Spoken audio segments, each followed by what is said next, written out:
Basketball Wives don't deserve no viewer. I know that's right.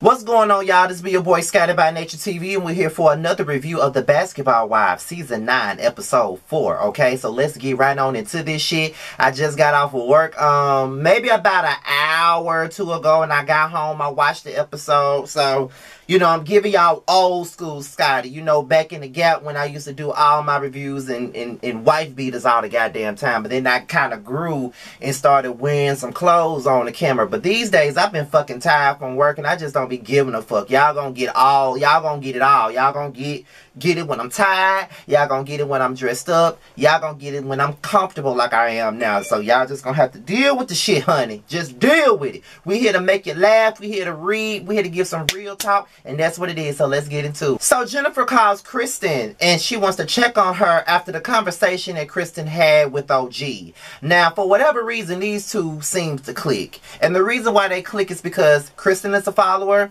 Jennifer is a follower. Kristen is a follower.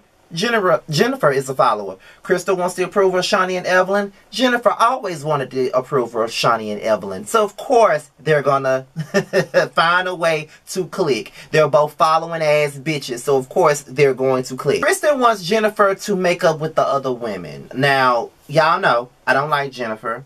I've never liked Jennifer. Watch all my old reviews. Never liked Jennifer. Never seen it for her. It's always been fuck Jennifer over here. Always.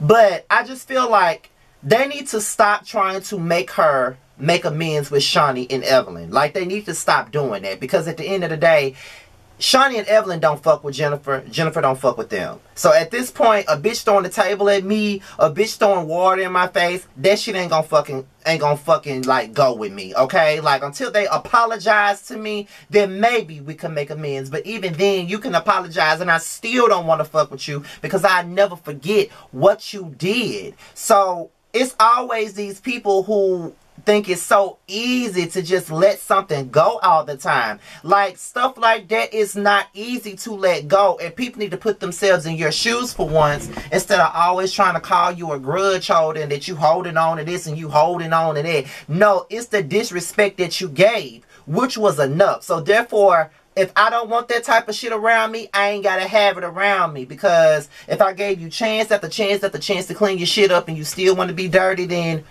what else is there for me to do? Like, I ain't got time for that. So, yeah, Jennifer and Kristen are both annoying ass bitches. And yes, I did say bitches because I don't respect none of these bitches on the show but OG. So that's why I use the word bitch on these reviews right here.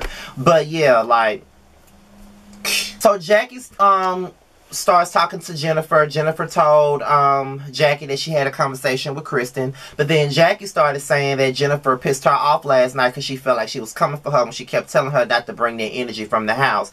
Jackie, shut up. Like, girl, shut up. No, you were only annoyed because she didn't want to go and kiss their ass like you do. That's what it is. And you know what, y'all? Jackie gonna get rid every motherfucking review. I don't give a fuck who got a problem with it. She gonna get rid because I'm sick of her and her bullshit. All she does is kiss these women ass all the time, and they would throw her under the bus before she knows it. Especially Shaunie, because she's done it before. When Jackie and Evelyn were into it back on season 6, Shaunie was right over there with Evelyn talking shit. Yes, this happened years ago. I don't give a damn. It all makes sense to me. I don't give a fuck. These bitches are only for themselves. Evelyn is for Shaunie, and Shaunie is for Evelyn. They don't see it for none of you bitches. When are y'all gonna realize that? Like, I'm just trying to understand, when are any of you gonna realize that? Kristen, they don't care about you. Long as you ain't got no opinion, they're gonna ride with you. Malaysia, you know they ain't never seen it for you. They always said you didn't have no fucking substance. So why the fuck are you up they motherfucking ass? And Phoebe, like, girl, bye. Like, y'all are so dumb. These two wacko ass bitches, Shaunie and Evelyn, they don't care nothing about y'all. What they trying to do is run a damn show, and that's why they can't fuck with OG, because she came over and took this shit over. So it is what it is. Like, I can't. And Jackie be pissing me off because she just really wants people to make amends and do this and do that. Ain't nobody gotta make amends with a goddamn thing at this point. Fuck them. Like, Jackie, bye. And just because you made amends with Evelyn after she did all that shit with your daughter, that don't mean everybody else gotta do the same damn thing. Go to hell. And then she reveals that she got some other friends coming along. I think their names is Nia and Naria, I think. And they, I think their father was in the NBA or something like that. I don't know, but I know one of them got a pass with Phoebe baby daddy. That's all I know. So Billy D. Williams downloads Evelyn, Shawnee, Malaysia, and Liza on her conversation with Jennifer. Okay, she basically tells them that Jennifer, she was trying to get Jennifer to come over, but she said that just last year, Shawnee said she didn't want her around. Shawnee gonna say, I said that she wasn't invited on no trips in the heat of the moment and we're still holding on to it. Of course she is! You said it! Like, are you fucking dumb? You said it! You said it multiple times talking about you said it in a moment of anger. No, you said it, bitch, because you meant it. What the fuck are you talking about? I believe your brain is just as small as your motherfucking nose, bitch. You said it. Are you fucking serious? You said it. You are the one who said that you didn't want her around. So therefore she did not want to be around bitches that don't want her around. You talking about, so it's because of the trip that makes us cool? No! It's the treatment. And of course she's gonna be back up your ass later on in the season. But that's what it is. It's not about no trips. It's about the fucking treatment. You don't fuck with her. So therefore, why would she feel comfortable enough coming around y'all when y'all not gonna do nothing but give her the cold shoulder? Like, fuck out of here, Jennifer. Like, fuck out of here, Shawnee. Like, shut the fuck up. You stupid as fuck, bitch. And then, you know, she started saying that when OG was talking about the colorism thing, you know, Jennifer kind of stuck up for them, and here go Evelyn. Even though Jennifer talked about my daughter and all of this other stuff about my daughter, at least she was able to be the one in a conversation with my daughter and just say that there is no colorism. Regardless of the fact that me and my daughter don't fuck with Jennifer like that, I'm glad that she spoke up and said that there's no colorism in this group.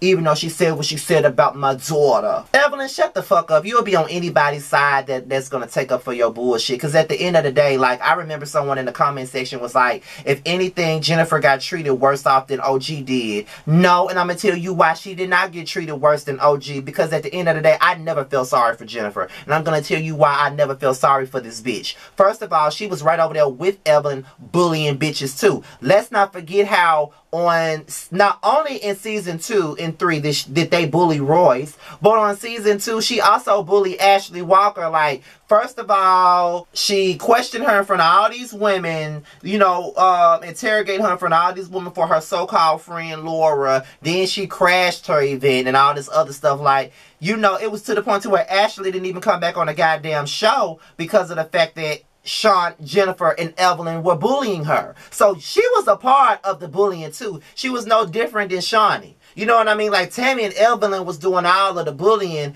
and Shawnee and Jennifer was sideline bullying. That's what the fuck they were doing. So when they all turned on Jennifer, I didn't feel sorry for her ass not one bit. Until this day, I still don't feel sorry for her. So don't ever come to me talking about she was treated way worse than OG. No, Jennifer was never pushed to the side. Jennifer was never put in a different was not put in a holding cell at a reunion. The one time she was season 4, and she wasn't in the holding cell the entire reunion. She was there for a couple of minutes, and then she brought her ass out. OG was on the holding cell for both parts of the goddamn reunion. And you want to tell me that Jennifer was treated worse than OG? Please, kiss my ass. So then Jackie and OG, they have a conversation about the Kristen situation, and OG is pretty much over it. Like, she really don't want to talk about this shit no more at the end of the day. Like, she just feels like Kristen came over there to be a gaslighter. She came over there not to understand anything. She did not try to understand. She just feel like, you know, at this point, they're not going to understand. They don't really give a damn, so why? You know what I mean? And at this point, OG already exposed that shit already. She already exposed what it really was and how they really trying to make her look. So it is what it is, child. Ain't nobody got time. So now Malaysia wants to have a conversation with Jackie. Now she wants to have a conversation with Jackie. She feels like Jackie needs to own up to the rumor or whatever. Like, Jackie don't have to own up to nothing because she didn't spread it. What she did wrong was tell the other girls before she told you, but she wasn't the one who put the rumor out. This nigga put it out. And to be quite honest, you might need to be looking at Kristen, because I still feel like Kristen has something to do with it. And Kristen and that dude were hanging out together. Did that ever rub you the wrong way? Like, But I forgot, Malaysia dumb as fuck, so of course she didn't see it. So now we get into another scene where Liza talking about Lamar, Lamar, Lamar, Lamar, Lamar, Lamar, Lamar. Bye. So Jackie's new friends, Nia and Naria, they arrive in the house. You know, Jackie, Jennifer and OG, they take a liking to them or whatnot, and they come in and they start talking about their father and how their father died from COVID-19, you know what I mean? And, you know, he was like 58 years old, not too far apart from my mother's age, and he was in good health, and he still passed away. They was like, all he had was a cough, and the next thing you know, he died by himself. And that was a hard thing to go through. I can only imagine, because I've had one relative that passed away from COVID-19, but she wasn't close to me. Like, she was like, she was a great aunt that, you know, you never really seen. Like, yeah, she was like my grandmother's aunt. So she's like a great aunt, to be honest. And I only seen her maybe a couple of times out of my life. I haven't seen her. I really hadn't seen her since I wasn't even a teenager the last time I seen her. No, let me take that back. I was a teenager, because the last time I saw her I was like 16. And now I just turned 32 like 2 weeks ago. So that was a while ago since I seen her. So I didn't really have no relationship with her. I didn't even go to her funeral. But yeah, I had one relative that passed away from COVID-19. She wasn't a close relative, but you know, she's still a relative. So I can only imagine how these girls felt and stuff like that. And it's not just because their father died of COVID. It's just that because they lost a immediate family member, a parent. I never want to know how they feels. I have so many friends that have lost their parents and things of that nature. And that's probably one of my biggest fears. I never want to think about ever losing any one of my parents. And of course, Jennifer related to them because she also, you know, she lost her mom. And, you know, that's an open wound for her, and it's probably never going to be closed. I mean, you know, my mother was raised by her grandmother, which is my great-grandmother. She died back in 1993, and it's now 2021. So it's been maybe 28 years since she passed away, and it still hurts my mom to this day, the same way. So, yes, it's always going to be there. So after that, Evelyn calls Jackie and informs her that Malaysia wants to talk to her. Now, Jackie starts feeling all these damn feelings about it. It caught her off guard. She said when she get herself together, she'll get back to her. Evelyn said that was fine. After all of that, Jennifer and the new girls were sitting down in the living room, and she encourages them to go and get to know the other girls. You know, she doesn't want to taint the other girls just because she got an issue with them. She said just get to know them for yourselves. I don't give a fuck about that game that them other girls in that house played. Jennifer tells OG after she's cooking them their Nigerian meal that, you know, it was very noble of Kristen to come over to talk to OG. OG doesn't think that it was noble. I don't think it was either. Jennifer just stupid. It wasn't noble at all. Nothing that Kristen does is ever noble.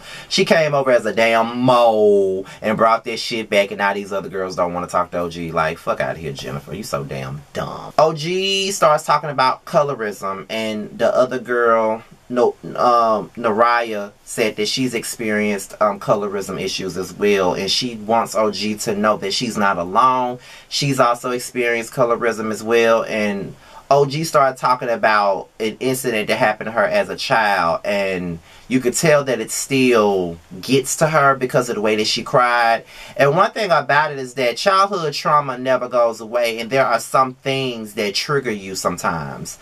I would say that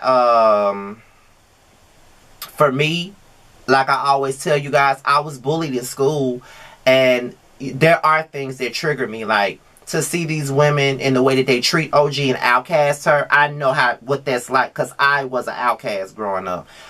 Me being so defensive. You know, a lot of the times people say that I'm defensive in the comment section. It's because I've been attacked for most of my life. So anything that I view as an attack, I'm going to always respond to it in kind. You know what I'm saying? Because whenever I feel like I'm being attacked, I feel like I got to defend myself. And sometimes it may not even be that deep. Sometimes I probably just went off the handle with it.